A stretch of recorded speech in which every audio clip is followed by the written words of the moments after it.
Assalamualaikum warahmatullahi wabarakatuh.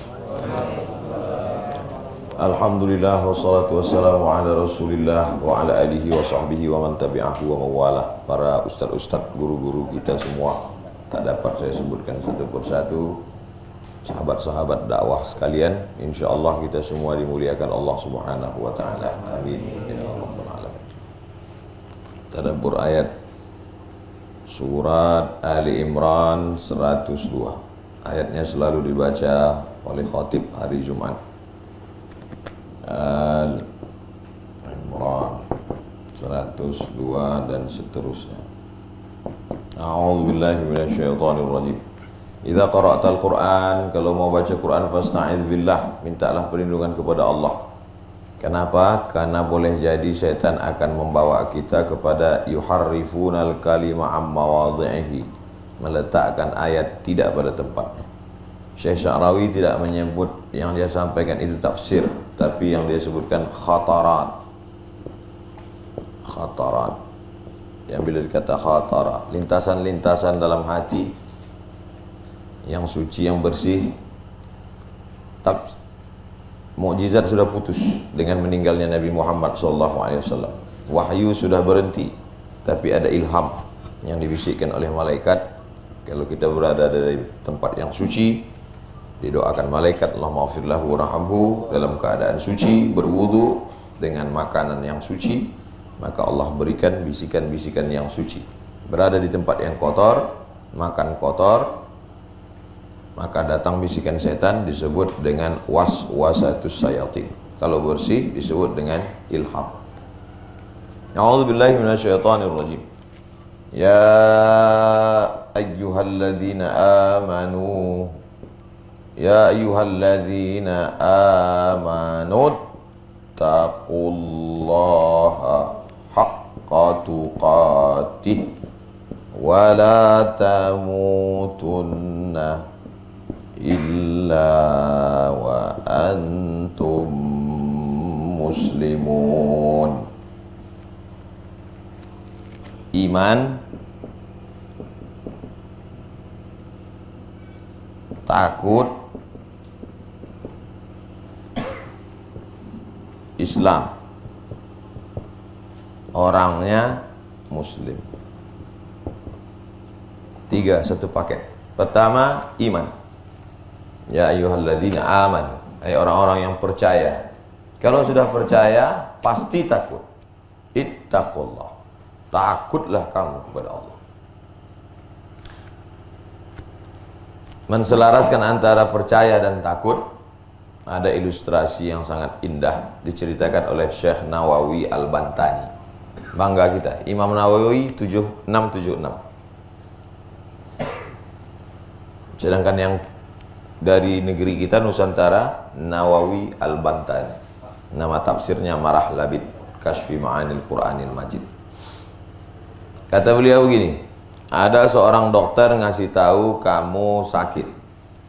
Kamu nih sakit, kata dokter. Percaya kita kepada ucapan dokter itu bahwa kita sakit, percayanya itu disebut dengan iman.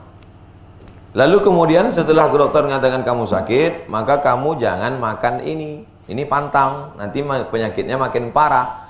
Takutnya kita, sehingga kita tak jadi kita makan itu, maka itu disebut dengan takwa. Takwa atau takut. Simple saja dia menjelaskan. Jadi ulama itu bagaimana mensederhanakan yang ribet, jelimet, susah, payah, mudah dicerna. Itulah ulama. Bilisani qaumihi, dengan bahasa kaumnya. Sekarang tidak. Sekarang ini masyarakat lain, makin susah dipahami, itulah disebut orang berilmu. Intelektual, sarjana muslim, makin payah dipahami bicaranya, makin sulit dipahami isi kalimatnya, itulah disebut dengan orang berilmu. Padahal dulu tidak. Nabi Muhammad SAW dia duduk, di situ ada orang paling cerdas, Sayyidina Ali, di situ ada budak hamba sahaya miskin, Bilal bin Rabah, tapi semuanya bisa paham ucapannya. Nah, jadi bagaimana kita menyederhanakan sesuatu yang simpel, yang sulit, yang ribet, yang jelimet, yang susah, yang payah.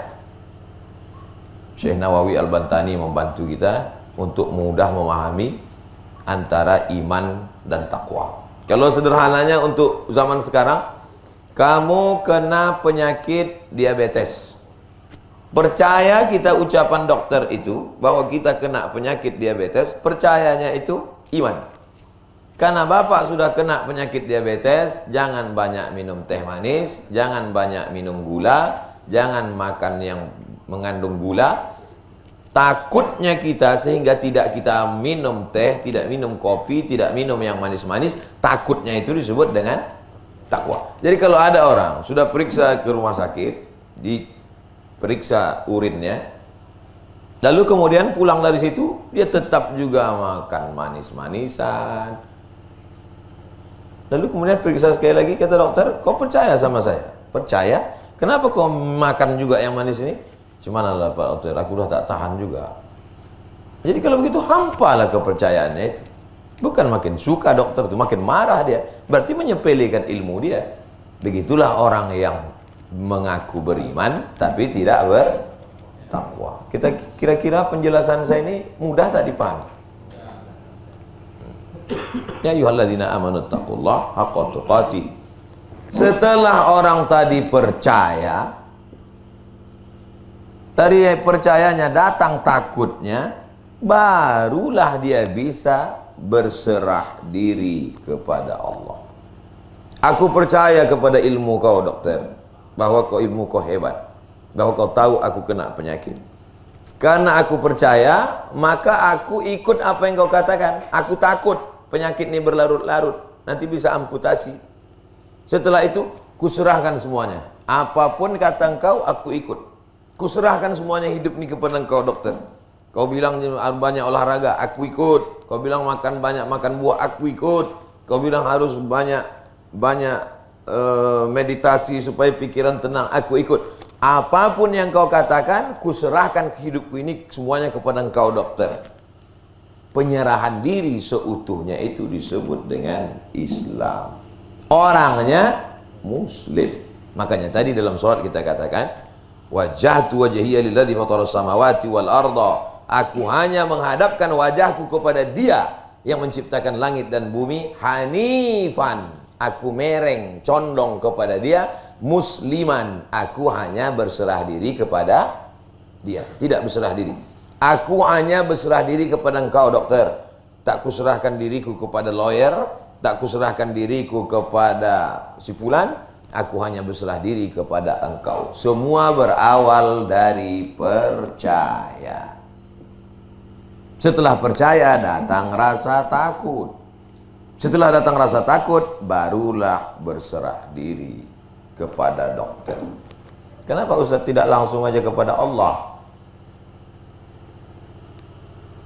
Untuk mengungkapkan sesuatu yang tak nampak, biasanya diungkapkan dengan sesuatu yang nampak. Allah tak nampak, payah bercerita tentang yang tak nampak, maka diungkapkan dengan sesuatu yang tampak. Contoh tentang masalah iman. Macam mana iman itu tak nampak? Maka Al-Quran bercerita tentang yang tidak kelihatan, tidak nampak itu dengan sesuatu yang nampak. Asluha sabitun, akarnya terhunjam ke dalam tanah. Wa far'uha fis sama,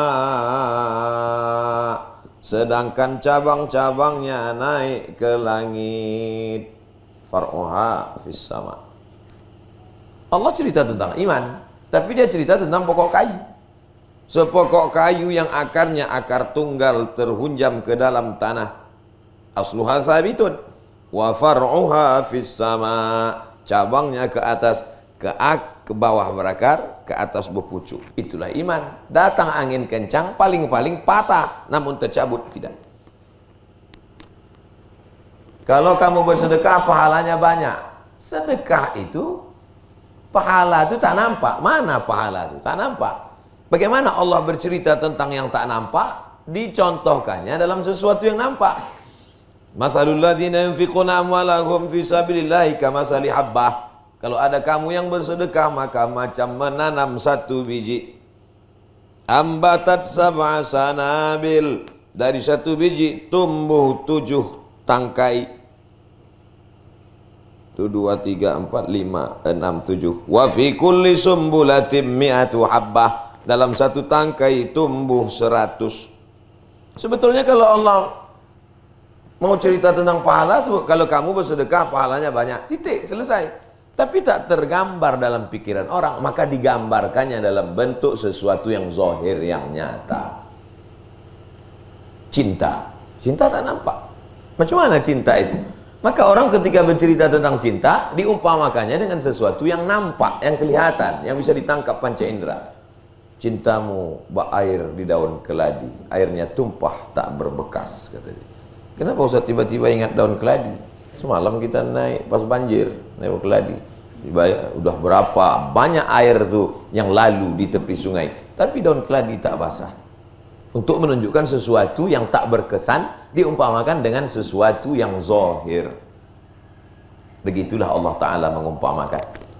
Metode itulah yang dipakai oleh Syekh Nawawi Al-Bantani. Cerdas ulama kita itu, luar biasa. Syekh Nawawi Al-Bantani sezaman dengan Syekh Muhammad Khatib Al-Minkabawi. Sehidup sezaman. Meninggal lebih dulu Syekh Nawawi. Setelah itu baru Syekh Ahmad Khatib. Syekh Ahmad Khatib meninggal 1916. Tapi Snok Horgronye yang merubah namanya menjadi Abdul Ghafur, waktu dia 6 bulan di Makkah itu, didekatinya dua ulama ini. Main-main dia ke Syekh Ahmad Khatib, pura-pura dia juga main juga ke Syekh Nawawi Al-Bantani. Cuman kesan dia, kata dia tak begitu suka dengan Al-Khatib. Kata dia, Ahmad Khatib ni, akhirnya dia ejek Ahmad Khatib. Kata dia, Ahmad Khatib ni bisa jadi imam Masjidil Haram karena faktor kedekatan dengan Syarif Makkah.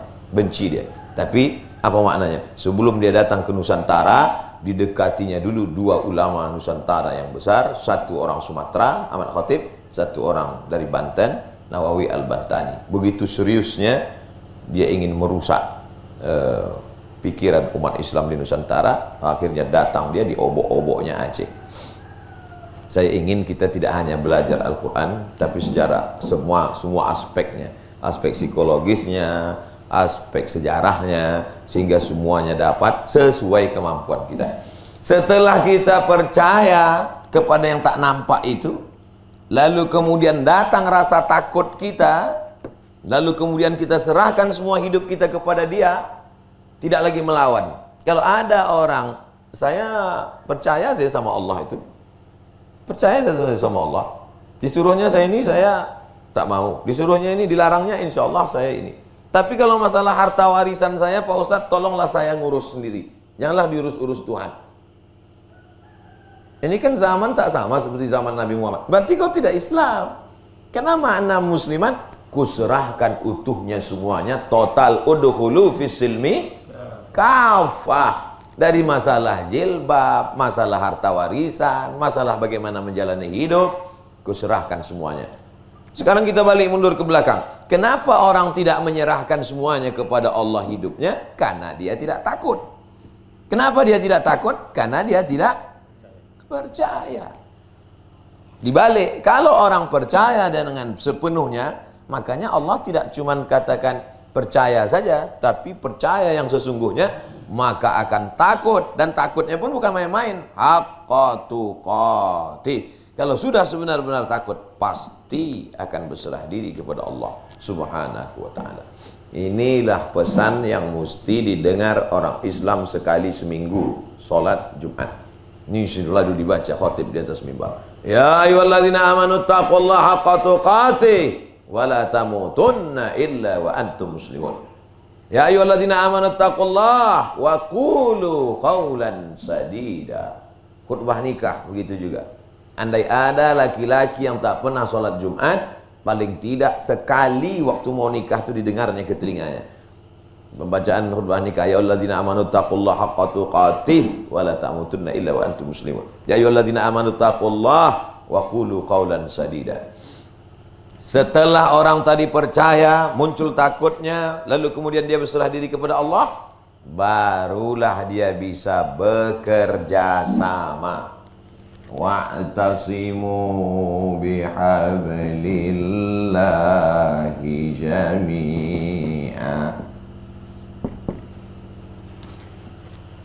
Mengapa kita selalu tidak bisa bekerja sama orang? Muncul kecurangan, menikam dari belakang, menggunting dalam lipatan, menjegal kawan seiring. Pak Ustadz yang berkawan sama dia, Pak Ustadz. Kenapa? Dia itu ular. Kalau Ustadz jumpa dia sama jumpa ular, bunuh dia dulu. Sampai begitu bencinya orang. Kenapa? Kenapa kita tidak bisa bekerja sama? Karena ayatnya bukan ujuk-ujuk tiba-tiba wa'tasimu bihablillah. Kamu baru bisa bekerja sama mundur ke atas kalau orangnya berserah diri kepada Allah, sama-sama ikut aturan Allah, dan orangnya hanya takut kepada Allah. Insya Allah kita yang satu rombongan 50 orang ini adalah orang yang bisa bekerja sama sampai mati, insya Allah. Mana buktinya? Ini bertahun-tahun. Dari mulai pertama kita kemari sampailah ini, ketua rombongan tak ganti-ganti, Pak Mahmud. Saya merasa nyaman, maka saya bilang, Pak Mahmud kita mau jalan, tolong Pak Mahmud jadi ketua rombongan. Nanti koordinir dengan yang lain. 2 orang dari Dewan Dakwah, 2 orang dari ini, 2 orang dari Lancang Kuning, 2 orang dari ini, ada Pak dokter dari Puskesmas. Mudah-mudahan kita ini semua adalah termasuk orang-orang yang bisa wa'tasimu bihablillah, karena ittaqullah, iman dan wa antum muslimun. Kalau tidak, tak bisa kita bekerja sama. Mana mungkin kita bisa bekerja sama, berbeda. Orang jangankan mau kerja sama untuk menegakkan Islam, mau kerjasama sama-sama main bola aja, kalau ikhtilaf tak bisa. Yang satu mengatakan gol kata dia. Menurut saya ikhtilaf dalam masalah ini tak bisa. Yang satu, makanya di awal tuh disepakati dulu bahwa ini kita sama-sama ikut aturan yang sudah dibuat oleh FIFA, statuta namanya. Kalau kita ikut aturan ini baru bisa main bersama. Kalau tak bisa, tak bisa. Kalau tidak bisa ikut aturan itu, tidak bisa akan jalan. Wa'tasimu bihablillahi jami'a. Setelah kamu beriman kepada Allah, takut kamu kepada Allah, serahkan semuanya dirimu kepada Allah, barulah kalian bisa bekerja sama. Tapi ingat, wala tafarraqu. Kenapa diulangnya 2 kali? Padahal ini sebetulnya cukup. Bekerja samalah, berpegang teguhlah kamu dengan tali Allah. Yang dimaksud dengan tali Allah, Islam. Yang dimaksud dengan Islam itu Quran, Sunnah. Jami'an semuanya. Wala tafarraqu. Karena ada orang yang sudah bekerja sama, tapi kemudian dia berpecah belah. Sebab apa? Materi. Menguji emas dengan api. Mana tahu nanti kita mencangkol-cangkol situ tiba-tiba dapat hitam. Apa nih Ustadz? Entah emasnya nih Pak Ustadz. Coba kita bakar dulu. Bakar dengan api. Kalau kita bakar dengan api menyala, tiba-tiba meleleh dia, kuning, bawa pulang. Kita jual di Ramayana. Emas itu. Tapi kalau udah kita bakar sampai sore nanti tetap hitam, tinggalkanlah. Batu gilingan itu banyak di Pekanbaru. Kenapa wala tafarraqunya setelah wa'tasimu? Karena ketika sebelum wa'tasimu tak nampak. Nampak saya, bapak menengok saya dari jauh, nengok Ustaz Somad dari jauh, macam gunung Himalaya yang indah bersalju di atas berbunga-bunga. Begitu kita berkawan akrab dekat, ceramahnya yang mantap ternyata. Akhlaknya muak kali aku dengan Ustaz Somad. Cukuplah sekali jalan ke Talang Mamak ni. Habis rupanya duit tablik akbar kemarin dibelikannya ke minyak mobilnya. Wala tafarraqu. Jangan berpecah belah. Kenapa? Karena orang setelah berjalan bersama wa'tasimu bihablillah, barulah muncul gesekan-gesekan, clash, muncul. Inna syaitana qad ya'isa an ya'budahul musallun. Sunan Tirmidzi. Setan sudah putus asa kalau melihat orang sholat. Begitu setan melihat kita sholat, setan sudah putus asa untuk menggoda kita. Sembahlah aku, kata setan. Tidak, dia udah putus asa. Walakin fit tahrish, tapi ditanamkannya permusuhan ke dalam hati kita. Dalam hati kita ini ada gesekan.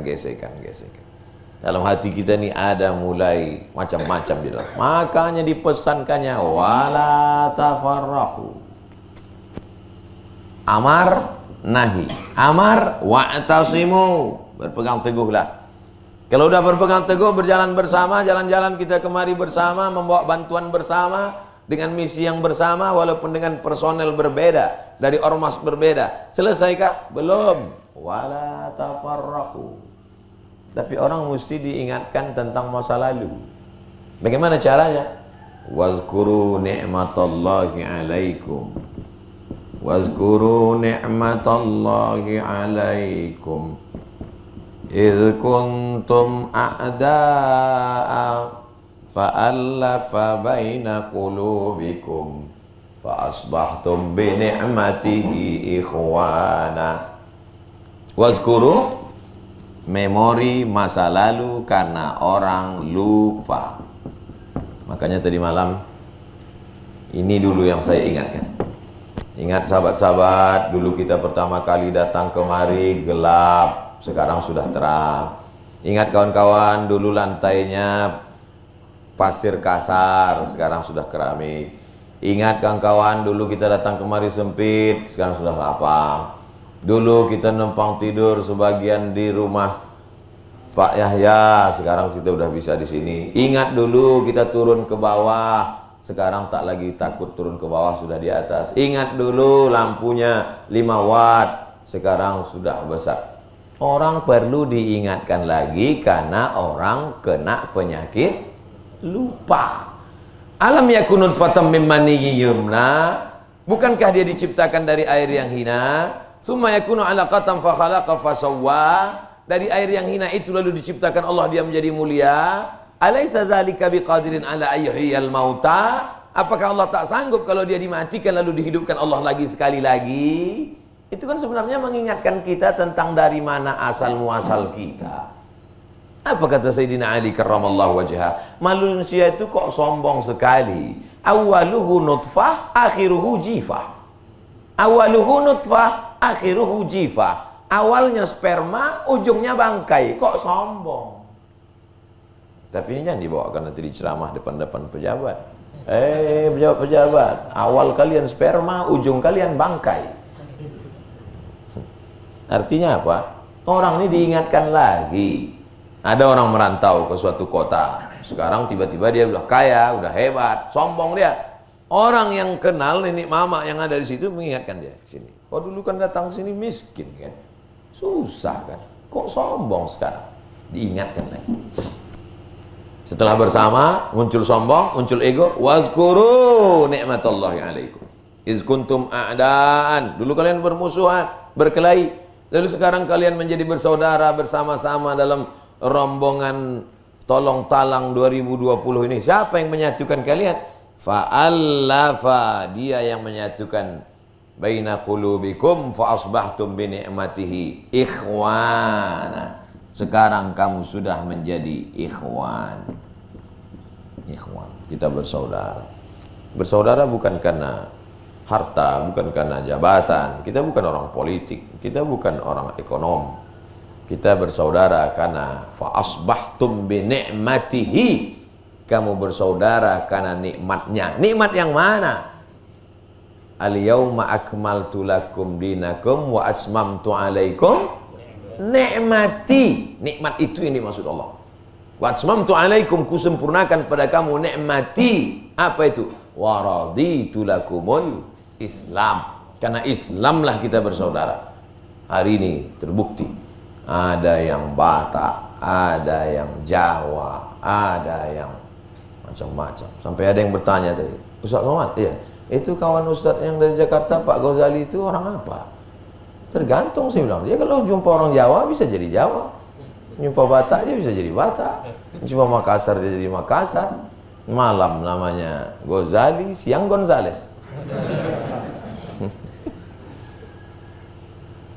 Fa asbahtum bi ni'matihi ikhwana. Wa kuntum ala syafa hufratin minan nar. Dulu kalian hampir saja sudah di jurang di tepi, hampir mau masuk neraka. Fa anqadzakum minha. Tapi Allah menyelamatkan kamu. Kadzalika yubayyinullahu lakum ayatihi la'allakum tahtadun. Begitulah Allah menjelaskan supaya kamu dapat hidayah. Masuk ayat ketiga. Wal takum minkum. Wa'tasimu, kerjasama. Wala tafarraqu, jangan menikam di tengah jalan, jangan menggunting dalam lipatan. Yang ketiga, wal takum minkum. Wal takum minkum ummatun yad'una ilal khair. Baik. Baik menurut siapa? Menurut Allah. Ya'muruna bil ma'ruf, mengajak kepada buat baik. Wa yanhauna 'anil munkar. Inilah geng kelompok kita. Kita menjadi umat yang terbaik. Kuntum khaira ummah, kamu umat terbaik. Kapan kita menjadi umat yang terbaik? Kalau kita melakukan tiga. Ta'muruna bil ma'ruf, wa tanhauna 'anil munkar, wa tu'minuna billah. Pertemuan kita di Tolong Talang ini karena mau melakukan ta'muruna bil ma'ruf wa tanhauna 'anil munkar. Tapi ini tidak bisa dilakukan one man show, sendiri-sendiri, tak bisa. Maka kita mesti bekerja sama. Kawan kita bekerja sama itu siapa? Orang yang berserah diri pada Allah, takut kepada Allah, dan percaya kepada Allah. Barulah kita bisa jalan bersama. Kalau tidak, sudah lama kita bubar. Alhamdulillah. Ini yang keberapa Pak Mahmud kita masuk bersama-sama?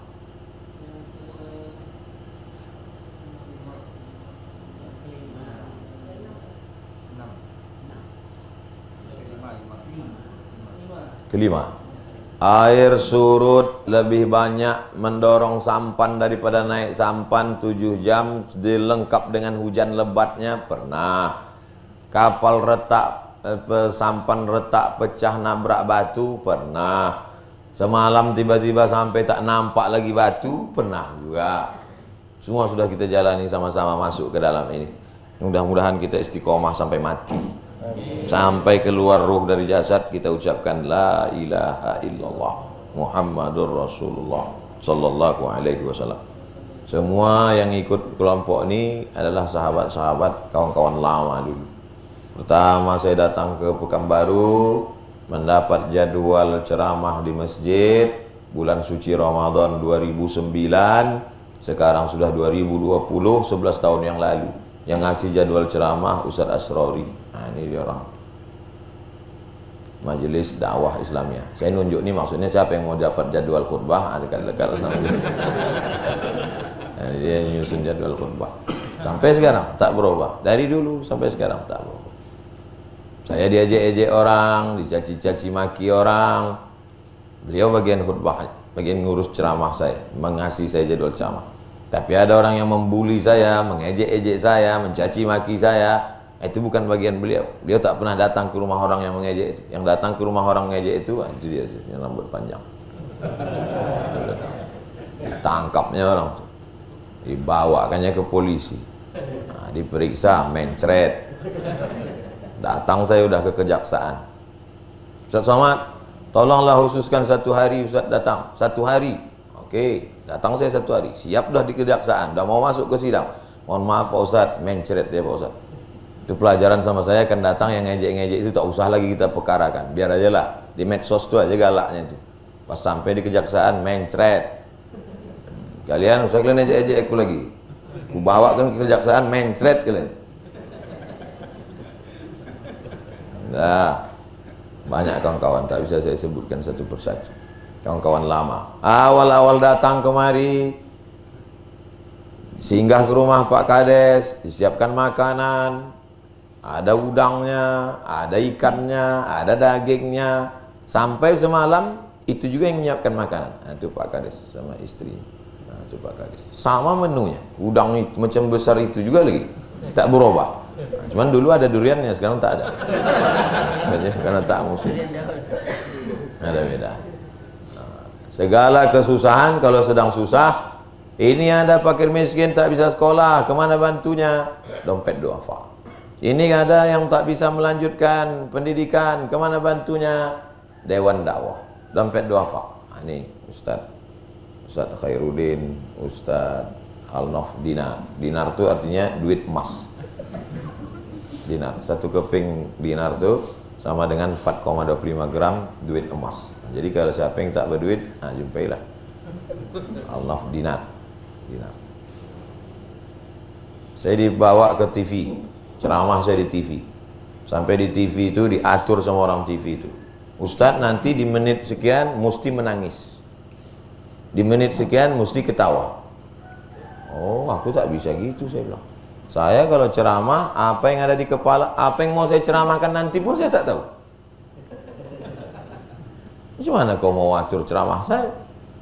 Sebelum itu di make-upnya saya tak mau saya. Itu yang pertama, itu yang terakhir, berhenti. Tapi ada yang TV terus sampai sekarang. Hadir orangnya sini, memang beda. Nah, ini kawan-kawan yang sudah lama seperjalanan. Apakah bisa kita berjalan ini sampai ke ujung stasiun, sampai sakaratul maut? Tak tahu. Beberapa kawan, Pak Dokter, sahabat-sahabat yang dulu sama-sama datang, sama-sama mandi di rakit itu, sama-sama mereka menyunat khitan masal, sama-sama memeriksa kesehatan gratis. Sekarang datang lagi. Saya tak tahu nomor beliau.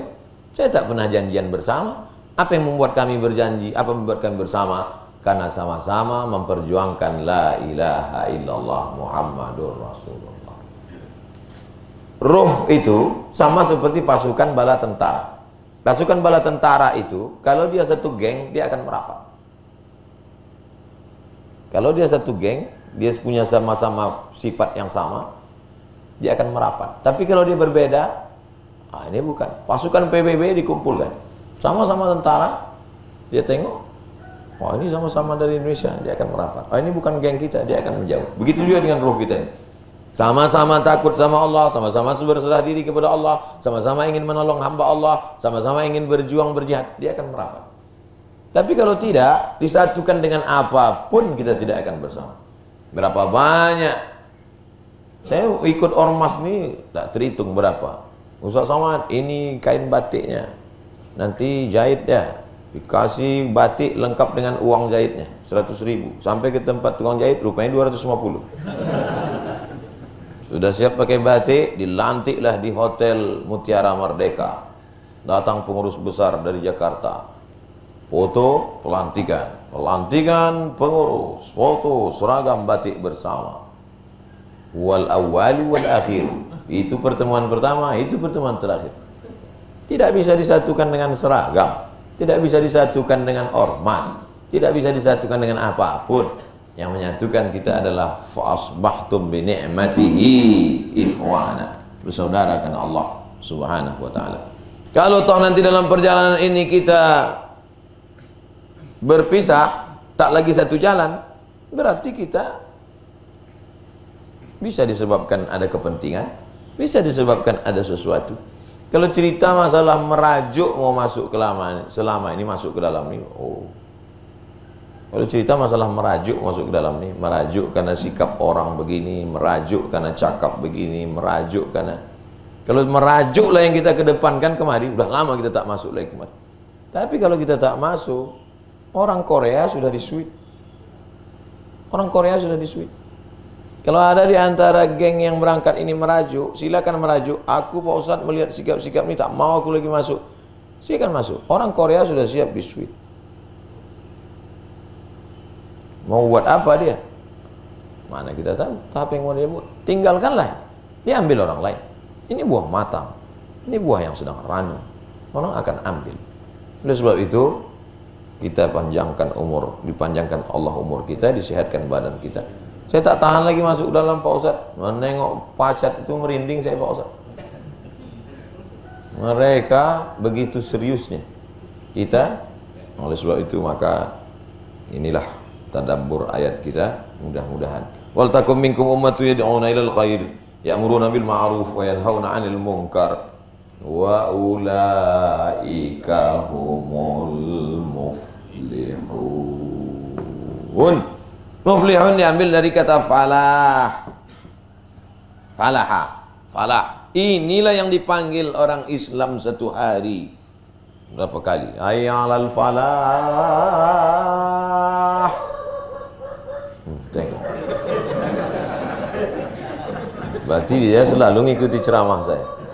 Asal terdengar suara azan, pasti anjing melolong. Oh, karena anjing menengok setan. Tuh, bagi yang tak percaya ceramah saya, kan? Kedengaran anjing melolong, kan? Lari setan-setan tuh. Kenapa? Karena setan, anjing bisa menengok setan. Siapa yang mau menengok setan, pakailah mata anjing. Ya 'alal falah. Jadi yang menang itu bukan yang profesor doktor, yang menang itu bukan yang kaya raya rumah besar, jendela batu, jendela kaca. Yang menang itu bukan yang orang IP-nya 4, yang menang itu siapa? Nilai yang menang. Siapa itu orang yang menang? Ujung, mundur kita belakang. Siapa itu orang yang menang? Beriman. Setelah iman, takut. Setelah takut, berserah diri pada Allah. Setelah berserah diri pada Allah, bisa bekerja sama. Dalam kerjasama itu jangan menikung di tengah jalan. Kalau sudah kita angkat dia jadi poreder, jangan poreder pun disalib juga. Kita kan angkat dia jadi poreder, penunjuk jalan. Makanya saya dalam perjalanan, mana Pak Mahmud? Pak Mahmud di belakang, biarkan mobil Pak Mahmud depan. Dia imam kita. Kita ini prinsipnya dua saja. Kalau bisa jadi makmum, jadilah makmum yang baik. Kalau bisa jadi imam, di depan. Jangan diletakkan di belakang menanduk, di depan bukan menyipak. Letak depan, menyipak ke belakang. Letak di belakang, menanduk ke depan. Nah, ini kalau ada kawan model begini, potong aja dulu atas. Tak betul. Bekerja sama. Setelah bekerja sama, jangan menikung dari belakang. Kalau lupa, ingat-ingatkan. Wazkuru. Itulah mesti ada sering pertemuan. Ingat-ingatkan lagi. Hari kita ada pertemuan ini, pertemuan berkala. Pertemuan 3 bulanan. Untuk apa? Saling ingat mengingatkan. Kita mesti ingat bahwa kita ini bersaudara karena Allah, bukan karena suku, bukan karena seibu sebapak, bukan karena satu ormas, bukan karena semazhab, tapi karena la ilaha illallah Muhammad Rasulullah. Setelah kita bisa bersama, apa yang kita lakukan? Amar ma'ruf nahi mungkar. Bisa kita melakukan ini, barulah kita muflihun. Kalau tidak, khasirun. Innal insana lafi khusr. Rugi kita ini semua. Tapi kalau kita bisa bersama, tapi jangan lupa falah bisa juga menjadi fallah. Apa fallah? Petani. Kenapa orang yang menang itu disebut petani? Karena proses petani sulit. Mencangkol tanahnya berkeringat, mengambil benihnya mesti ada selektif. Benih ditanam belum tentu tumbuh, disiram belum tentu bercabang. Pecah kulitnya, keluar tunas, dimakan ulat, mati, mesti dikontrol, diawasi, ditutup dengan plastik. Terlalu ketat plastiknya, tak masuk cahaya matahari, mati, busuk juga. Mesti diawasi, ditengok terus, sampailah tumbuh berkembang. Makanya petani setelah nampaknya buahnya ranum, dicicipinya, dimakannya, dialah orang yang beruntung. Sebagaimana sulitnya petani menggali tanah menanam, begitulah kita mengalami kesulitan untuk mewujudkan 3 ayat ini. Mudah-mudahan kita termasuk petani yang berhasil memetik, memakan manis buahnya. Allahumma ja'alna minal mutahabbina bijalalik. Jadikan kami orang yang berkasih sayang karena Engkau ya Allah. Azillana tahta zilli arsyika. Berikan kami naungan di bawah singgasana arasmu. Yauma la zilla illa zilluk. Hari itu tak ada naungan kecuali naungan Engkau ya Allah. La tada' lana dzamban illa ghafartah. Segala dosa-dosa kami ampunkan ya Allah. Wala aiban illa satartah. Aib cacat kami tutupi ya Allah. Wala maridan illa syafaitah. Ada di antara kami yang sakit, angkat penyakitnya, sehatkan ya Allah. Wala hajatan min hawaiji dunya wal akhirati laka ridha wa lana fiha salah illa qadaitaha wa yassartaha ya akramal akramin. Allahumma tahhir qulubana minan nifaqi wal hasadi wal kibriyai wal azamati wal nifaq. Bersihkan hati kami dari hasad, busuk hati. La taj'al fi qulubina ghilla. Jangan jadikan dalam hati kami ini ghil, hasad, dengki, sehingga kami tak bisa bersama menolong agamamu. Allahumma ja'alna nasiril haq. Jadikan kami orang-orang yang menolong kebenaran ya Allah. Allahumma khtim lana bi husnil khatimah wa la takhtim alaina bi su'il khatimah. Allahumma ja'al akhir kalamina, jadikan akhir kalam kami indan tihai ajalina, ketika ajal kami sampai, yang terakhir keluar dari mulut kami la ilaha illallah Muhammadur Rasulullah sallallahu alaihi wasallam, kalimatu haqqin 'alaiha nahya wa 'alaiha namutu wa biha nub'atsu insyaallah taala minal aminin bi rahmatillahi wa karamihi. Terima kasih segala perhatian, mohon maaf segala kekhilafan. Wassalamualaikum warahmatullahi wabarakatuh.